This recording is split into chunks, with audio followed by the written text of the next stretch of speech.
अस्सलाम वालेकुम नाज़रीन, MR न्यूज़ हेडलाइंस में एक बार फिर आपको खुश आमदीद। मैं हूँ राशिदा हफीज़। मुस्लिम लीग नून के सीनियर रहनुमा और साबिक वज़ीर आज़म शाहिद खाकान अब्बासी ने कहा, आज पाकिस्तान कीमत खरीद से कम कीमत पर पेट्रोल बेच रहा है, लिहाजा बिजली और पेट्रोल की कीमतों से मुतल्लिक फ़ैसले मुश्किल हैं लेकिन करने पड़ेंगे। कराची में मीडिया से गुफ्तगू में शाहिद खाकान अब्बासी ने कौमी एहतसाब ब्यूरो की कारकर्दगी पर सवाल उठाते हुए कहा कि अदालतों में कैमरे लगाकर दिखाएं नैब क्या कर रहा है। हम सब ने आज फैसला करना है कि या नैब चलाएं या हुकूमत। हुकूमती अफसरान ने कहा कि नैब की मौजूदगी में काम नहीं कर सकते। हल यही है कि नैब ख़त्म करे, अपोजिशन के केसेस ख़त्म ना करें। नैब ख़त्म होने से सबसे ज़्यादा फ़ायदा इमरान खान को होगा। अगर ये इदारा रहेगा तो ये मुल्क नहीं चल सकता। उम्मीद है कि काबीना इस हवाले से बेहतर फैसला करेगी।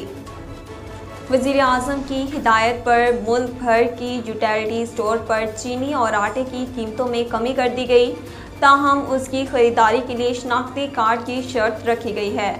तर्जमा यूटिलिटी स्टोर्स के मुताबिक आटे और चीनी की कीमतों में कमी का इतला फौरी तौर पर होगा।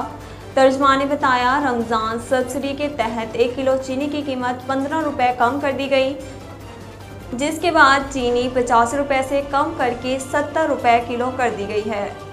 अड्डा शौकतवाला चक नंबर 234 TDA के करीब बारूस्टर और कार में तसादुम।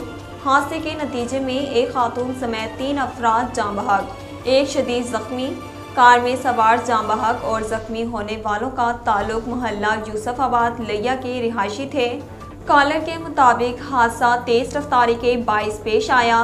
रेस्क्यू कंट्रोल ने कॉल मसूल होने पर रेस्क्यू एम्बुलेंस रवाना कर दी। रेस्क्यू 1122 ने मौका पर बरवक्त रिस्पांस किया और कार में फंसे हुए अफराद को बाहर निकाला।